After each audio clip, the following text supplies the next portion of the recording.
Welcome to iLive YouTube channel. প্রত্যেকবারের মতো এর আগেও একাধিক ক্লাস আমরা নিয়েছি বায়োলজির ওপর। আজকে ওই সেম ভাবে আজকে যেহেতু এখন অলরেডি আমাদের রেলের নোটিফিকেশন বেরিয়ে গেছে, সেই জন্য সেই কথা মাথায় রেখে, রেলের এক্সামের কথা মাথায় রেখে আমরা এগেন আজকে আবার অনেকগুলো চ্যাপ্টার, দুটো তিনটে চ্যাপ্টারে একসঙ্গে আমরা কিছু এমসিকিউ আজকে ডিসকাস করব, যেগুলো প্রবাবলি বা এর আগের বছরে প্রিভিয়াস ইয়ারেতে আমরা দেখেছি রেল দিয়েছে, রেলের পরীক্ষায় এসেছে বা আসতে পারে, এরকম কিছু কোয়েশ্চেন নিয়ে আমরা আজকে ডিসকাস করব। ঠিক আছে? আচ্ছা, তো প্রথম যে প্রশ্নটা দিয়ে আমি শুরু করব সেটা হচ্ছে যে একটা টপিক দেখো, সেটা হচ্ছে রিকম্বিনেশন। ঠিক আছে? আচ্ছা, দেখবে একটা কোয়েশ্চেন এরকম ভাবে চলে আসে যে which stage of cell division supports recombination। ঠিক আছে? অর্থাৎ রিকম্বিনেশন সেল ডিভিশনের কোন স্টেজে আমরা দেখতে পাই। ওকে, একটা জিনিস মাথায় রাখবে, প্রথমে আমাকে জানতে হবে রিকম্বিনেশন জিনিসটা কি। What is recombination? রিকম্বিনেশন হচ্ছে যখন নতুন কোষে ক্রোমোজোম তৈরি হচ্ছে, স্পেশালি মিওসিস কোষ বিভাজনেতে। যখন মিওসিস কোষ বিভাজনেতে প্রথম স্টেজ যেটা, অর্থাৎ মিওসিস 1, আমরা মিওসিসে কি দেখেছি? মিওসিসে স্টেজ 1 আর স্টেজ 2, তাই তো? মিওসিসের স্টেজ 1 এতে একটা আসছে আমার, প্রথমে থাকে ইন্টারফেজ, দেন ক্যারিওকাইনেসিস, দেন সাইটোকাইনেসিস। 1 স্টেজ 1 এর ক্যারিওকাইনেসিসে অ্যাজ ইউজুয়াল 4টে ভাগ হয়, প্রো, মেটা, অ্যানা আর টেলো। এই যে প্রো, মেটা, Anna, টেলো, P1, M1, A1, T1, এই যে প্রো, মেটা, অ্যানা, টেলো, এই যে প্রোফেজ 1, ওকে, এই প্রোফেজ 1 এতে এর একটা সাবস্টেজের নাম হচ্ছে প্যাকাইটিনি। প্যাকাইটিনি সাবস্টেজ। ঠিক আছে? এই প্যাকাইটিনি সাবস্টেজে এসে রিকম্বিনেশন হয়। তার আগে আমি একটা জিনিস বলবো, প্যাকাইটিনি সাবস্টেজেতে প্রথমে হচ্ছে ক্রসিং ওভার। ক্রসিং ওভার অর্থাৎ এখানে দুটো সিস্টার ক্রোমাটিডের মধ্যে সেগমেন্ট এক্সচেঞ্জ হয়। অর্থাৎ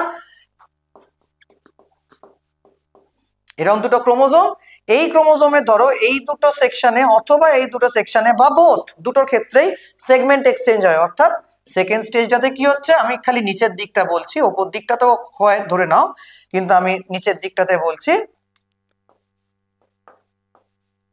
ওকে, এই যে নিচের ক্রোমাটিড গুলো এক্স এর মতো করে ওভারল্যাপ করে যায়, এই ঘটনাটাকে আমরা বলছি কি? Crossing over. ঠিক আছে? এই ক্রসিং ওভারের ফলে এই ক্রোমোজোম, এই ক্রোমাটিডের সেগমেন্ট এটাতে আর এই ক্রোমাটিডের সেগমেন্ট এটাতে ইন্টারচেঞ্জ হয়ে যায়, এক্সচেঞ্জ হয়ে যায়। ঠিক আছে? ফলে কি হচ্ছে না, দুটো নতুন কম্বিনেশন তৈরি হচ্ছে, এর জিন এটাতে, ওর জিন এটাতে। সেই ঘটনাটাকে আমরা বলছি রিকম্বিনেশন। এবং মাথায় রাখতে হবে এই রিকম্বিনেশনের জন্যই কিন্তু আমাদের মধ্যে ভ্যারিয়েশন আসে, প্রথম কথা। দ্বিতীয় কথা, তাহলে আমার এখানে প্রশ্ন এটা ছিল যে which stage of cell division supports recombination, তাহলে আমার এখানে আনসারটা কি আসবে? সেখানে যদি আমার অপশনে যদি আমার প্রোফেজ 1 থাকে তাহলে প্রোফেজ 1, অথবা অপশনে যদি প্যাকাইটিনি সাবস্টেজের নাম উল্লেখ করা থাকে তাহলে প্যাকাইটিনি। কিন্তু আমাদের কথা একটা জিনিস মাথায় রাখতে হবে, সেটা হচ্ছে প্রোফেজ 1 এবং প্যাকাইটিনি দুটোই যদি আমাকে অপশনে দিয়ে দেয়, তাহলে কিন্তু অবশ্যই আমরা প্যাকাইটিনিটাকে চুজ করব। তার একটাই কারণ, প্যাকাইটিনি হচ্ছে মোর স্পেসিফিক। ওকে, আচ্ছা, এবার সেকেন্ড একটা প্রশ্নে চলে আসছি। ধরো নেক্সট একটা প্রশ্ন, at which stage chromosomes are clearly visible। ঠিক আছে?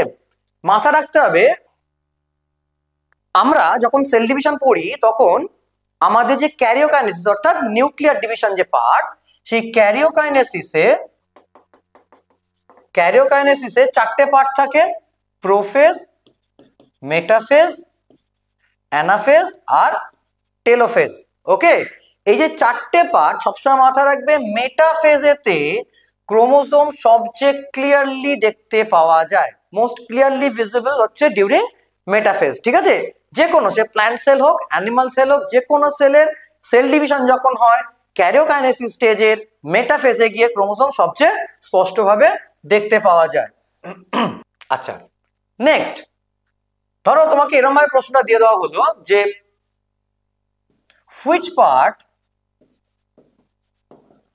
Of flower become fruit,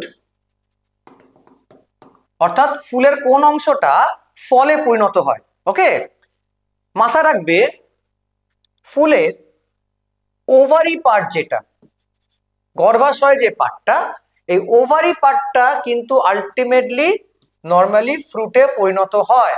whereas ওভারির মধ্যে ওভিউল যেগুলো থাকে, ডিম্বক যেটা বাংলা আমরা বলছি, ওভিউলটা আমাদের কিসে পরিণত হচ্ছে না সিডে পরিণত হচ্ছে। ওকে, তাহলে ফ্রুটটা কার থেকে আসছে? ওভারি থেকে আসে। সিড কার থেকে আসছে? ওভিউল থেকে আসে। কিন্তু মাথায় রাখবে এখানে আর একটা প্রশ্ন চলে আসে, ফলস ফ্রুট, ঠিক আছে, অর্থাৎ যে ক্ষেত্রে ওভারি থেকে সরাসরি ফল তৈরি হচ্ছে না। ফল ফ্রুটের এক্সাম্পল জানতে চাওয়া যায়, ছদ্ম ফল, ফলস ফ্রুটের এক্সাম্পল জানতে চাওয়া হয়। ফলস ফ্রুটের এক্সাম্পল অ্যাটলিস্ট এইটার কথা মাথায় রাখবে, অ্যাপেলকে বলা হয় ফলস ফ্রুট। ঠিক আছে, কারণ কি না অ্যাপেল বেসিক্যালি মানে মডিফিকেশন অফ এটা কিন্তু অ্যাপেলকে ফলস ফ্রুট বলা হয়েছে। ফলস ফ্রুট মানে কি, এটা ক্ষেত্রে কিন্তু ওভারির কোনো ব্যাপার আসছে না। মডিফিকেশন অফ কি, modification of different floral part, সেই জন্য সরি, ঠিক আছে, ডিফারেন্ট ফ্লোরাল পার্ট, সেই জন্য অ্যাপেলকে ফলস ফ্রুট বলা হচ্ছে। ওকে, আচ্ছা আচ্ছা, নেক্সট একটা প্রশ্নে চলে আসি, সেটা হচ্ছে যদি তোমাকে বলা হয় যে first বাইপেডাল erect man, first বাইপেডাল erect man যদি বলা হয়, ওকে, তাহলে তোমার অ্যান্সার কি হবে? অর্থাৎ মানুষের ইভলিউশনে যত আমরা ফসিল রেকর্ডস পেয়েছি তার মধ্যে প্রথম দু পায়ে দাঁড়ানো মানুষটি কোনটি? ঠিক আছে, ম্যান, নট হিউম্যান, হিউম্যান মানে present day man. First বাইপেডাল erect man হচ্ছে হোমো ইরেক্টাস। ঠিক আছে, মাথা রাখবে প্রেজেন্ট ডে ম্যান, একটা জিনিস এখানে বলে রাখি, সেটা হচ্ছে প্রেজেন্ট ম্যান বা হিউম্যান যদি বলা হয়, হিউম্যান কিন্তু হোমো সেপিয়েন্স, সেপিয়েন্স অর্থাৎ দুবার সেপিয়েন্স আছে।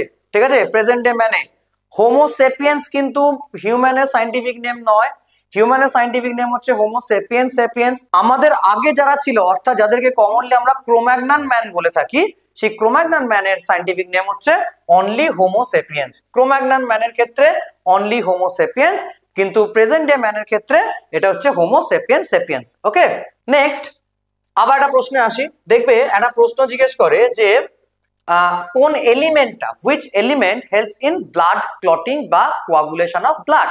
ওকে, ধরো তোমাকে অপশনগুলো এরকম দিল, ম্যাগনেসিয়াম, কপার, ক্যালসিয়াম,